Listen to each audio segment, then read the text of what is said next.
Just praegu arutatakse avalikul koosolekul Tallinna ühisveevärgi ja kanalisatsiooni arendamise kava.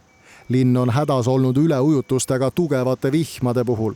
Üleujutused on aga vaid pool häda, sest sademevesi jõuab koos reoveega puhastusjaama. Vihmade ajal on võimalik, et reopuhastusjaama tuleb 7 korda rohkem vett lühikese perioodi jooksul ja siis seda on vaja puhastada.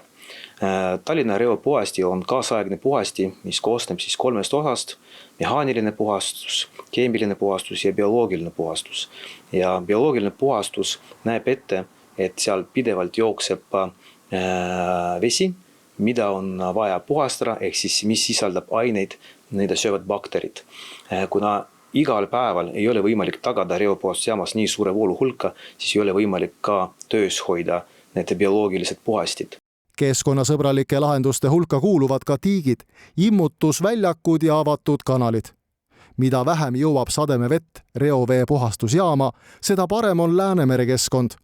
Lahkvoolne kanalisatsioon aitab vältida pea kõiki seniseid probleeme.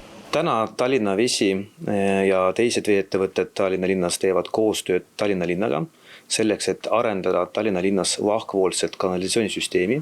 See tähendab seda, et reovesi jookseb torudes, kus siis vesi jõuab reopuhastusjaama ja siis sademevesi liigub mööda sademevee torustikke ja siis jõuab otse merre.